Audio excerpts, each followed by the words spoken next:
Wherever you go, whatever you do, throw a little at it. Omax, Vest and Briefs.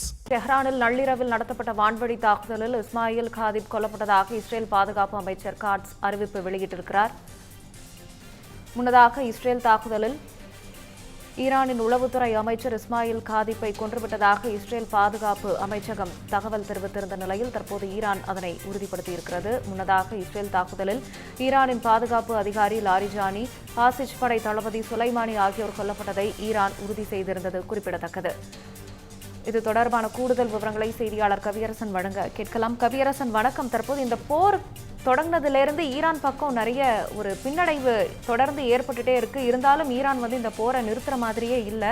முதல்ல அவங்க உச்ச தலைவர் கொல்லப்பட்டாங்க, அதுக்கப்புறம் முக்கிய அதிகாரிகள் எல்லாமே கொல்லப்பட்டாங்க. இப்போ தொடர்ந்து இந்த போர் ஒரு பக்கம் நடந்துகிட்டே வருது. ஐநாவும் அமைதி காத்துட்டு வருது. இதுக்கு ஒரு முடிவு தான் என்னவா இருக்கும்? வணக்கம் ராகப்பிரியா. எங்கள் குறிப்பிட்ட மாதிரியே ஐநா பார்த்து கொண்டுதான் இருக்கிறார்கள், அதே போல உலக நாடுகளும் பார்த்து கொண்டுதான் இருக்கிறார்கள். இது 2 நாடுகளுக்கு இடையிலான பிரச்சனை அல்லது 3 நாடுகளுக்கு இடையிலான பிரச்சனை என்பதால ஒரு அளவுக்கு மேல பிற நாடுகளால இதுல இன்டர்வீன் பண்ண முடியாது. ஏன்னா பல நாடுகள் அதே போல பல்வேறு தலைவர்கள் அமைதியாக பேசி தீர்த்துக்கலாம், வார் எதற்கும் தீர்வல்ல அப்படிங்கிறத தொடர்ந்து சொல்லிட்டே வர்றாங்க. ஆனால் இது போன்ற நாடுகள் அவற்றை கேட்பதில்லை. அதற்கு அவர்கள் தங்கள் தரப்பு நியாயமாக சில விஷயங்களை வைக்கிறாங்க. இப்ப அதற்கு உதாரணமாக யுக்ரைன் ரஷ்யாவாரே நம்ம சொல்லலாம். 4 ஆண்டுகள் அது நடக்குது.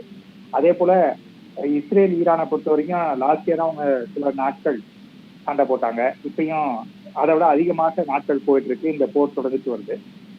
விஷயம் என்ன அப்படின்னா, தற்போதைக்கு இஸ்ரேலினுடைய பாதுகாப்புத்துறை அமைச்சர் காட்ஸ் ஒரு முக்கியமான விஷயத்த கிளைம் பண்றாரு. அதாவது ஈரானினுடைய உளவுத்துறை மந்திரிய இஸ்மாயில் காதிப் அவர் பேரு, அவரை நாங்க கொலை செய்திருக்கிறோம், எங்களுடைய தாக்குதல்ல அவர் உயிரிழந்திருக்கிறார் அப்படிங்கிற ஒரு முக்கியமான செய்தியை அவர் பதிவு பண்றாரு.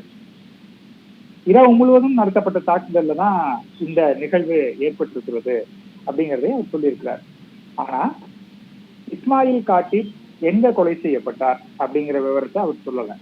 அவர் எங்க தங்கியிருந்தாரு, அவருடைய இருப்பிடத்தை எப்படி கண்டுபிடிச்சாங்க, எப்படி அட்டாக் பண்ணாங்க, இல்ல ரேண்டமாக நடந்த அட்டாக்ல அவர் உயிரிழந்திருக்கிறாரா அல்லது அவரை குறிவைத்தே இந்த தாக்குதல் நடத்தப்பட்டதா அப்படிங்கிற முக்கியமான கேள்விகள் எல்லாம் இருக்கிறது. அதற்கெல்லாம் இஸ்ரேல் தரப்புல இது வரைக்கும் எந்த பதிலும் இல்லை. ஆனா காட்ஸ் என்ன சொல்றாரு அப்படின்னா, இஸ்மாயில் காதிப் எங்களுடைய ராணுவம் நடத்திய அட்டாக்ல உயிரிழந்திருக்கிறார் அப்படிங்கிறத அவர் உறுதிப்படுத்துறாரு. அது மட்டும் இல்ல, ஈரான் அதே போல லெபனான் இந்த 2 இடங்கள்லையும் நாங்க எங்களுடைய தாக்குதல்களை அதிகப்படுத்தி இருக்கிறோம். அதனால இது மாதிரியான அதிர்ச்சி செய்திகள், தகவல்கள் தொடர்ந்து வெளிவந்து கொண்டே இருக்கும் அப்படிங்கிறதையும் அவர் சொல்றாரு. அப்படின்னா என்ன அப்படின்னா, இன்னமும் இது போன்ற படுகொலைகள் தொடரும் அப்படிங்கிறதுல அவங்க உறுதியாக இருக்கிறாங்க.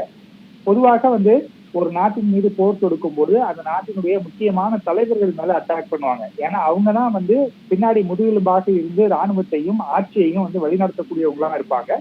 அதனால குறிப்பாக தலைவர்களையும் முக்கிய நிர்வாகிகளையும் அதிகாரிகளையும் தான் அட்டாக் பண்ணுவாங்க. அதைத்தான் இப்ப இஸ்ரேலும் செஞ்சுட்டு இருக்கிறாங்க. அதற்கு உதாரணமாக அயத்துல்லா அலி கமேனி உச்ச தலைவராக இருந்தார், அவரை கொலை பண்ணாங்க. அவருக்கு அடுத்து அவருடைய பையன் அந்த பதவிக்கு வந்தார். அவர் மேல தாக்குதல் நடத்தப்பட்டது, முஸ்தபா.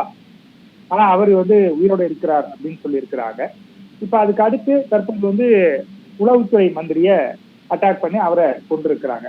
இப்ப இந்த உளவுத்துறையை பொறுத்த வரைக்கும் நமக்கு தெரியும், ஒவ்வொரு நாட்டுக்கும் மிக ஒரு முக்கியமான விஷயம். அதுவும் இந்த மாதிரியான போர்க்காலங்கள்ல எதிரிகளுடைய அடுத்தடுத்த நடவடிக்கைகள் எப்படி இருக்கும் அப்படிங்கிறத ஸ்மெல் பண்ணிட்டு சொல்றது உளவுத்துறை தான்.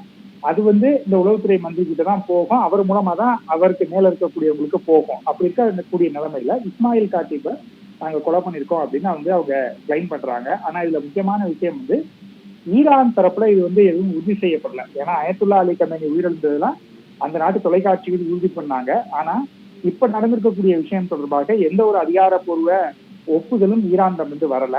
இதுல நீங்க கேட்ட இன்னொரு கேள்வி, இது எப்படி ஈரான் எதிர்கொள்வாங்க, ஏன் அவங்க போர்ல இருந்து பின்வாங்கல அப்படின்னு கேட்டீங்க இல்லையா? அதுக்கான பதில ஈரானினுடைய வெளியுறவுத்துறை அமைச்சர் அப்பாஸ் அராக்சியே சொல்றாரு. அவர் என்ன சொல்றாருன்னா, எங்களுடைய தலைவர்களை, எங்களுடைய முக்கிய மந்திரிகளை, எங்களுடைய அதிகாரிகளை நீங்க கொலை செய்வதன் மூலமாக ஈரான் அரசின் செயல்பாடுகள்ல எந்த விதமான பாதிப்பையும் ஏற்படுத்த முடியாது. நாங்க எங்களுடைய அட்டாக்கை தொடர்ந்துட்டே தான் இருப்போம். இப்ப நான் இல்லைன்னா என் இடத்துக்கு இன்னொருத்தர் வருவார், அவர் நிச்சயமாக இந்த சண்டையை லீட் பண்ணுவார், எந்த இடத்துலையும் ஈரான் பின்வாங்காது அப்படிங்கறத அவர் திட்டவட்டமாக சொல்லியிருக்கிறாரு. இதெல்லாம் ஒரு பக்கம். இன்னொரு பக்கம் ஈராக்ல இருக்கக்கூடிய பாக்தாத்ல அமெரிக்க தூதரகம் மேல நாங்க வந்து ட்ரோன் வீசி அட்டாக் பண்ணியிருக்கோம் அப்படிங்கிற தகவலும் வந்து ஈரான் மூலமாக வெளியில வந்திருக்கிறது. எனவே இந்த 3 தரப்புமே போரை நிறுத்துவதற்கு தற்போது வரை தயாராக இல்லை. இதனால வந்து உயிரிழப்புகள் மிகவும் அதிகமாக போய் கொண்டிருக்கக்கூடிய சூழல்ல ஐநா உள்ளிட்ட சர்வதேச அமைப்புகள் தலையிட்டால் ஏதாவது ஒரு மாற்றங்கள் வருவதற்கான வாய்ப்பு இருக்கிறது. அப்போது கூட ஐநாவினுடைய பரிந்துரைகளை இவர்கள் கேட்பார்களா என்பதையும் நாம் பொறுத்துதான் பார்க்கணும். விவரங்களுக்கு நன்றி கவியரசன்.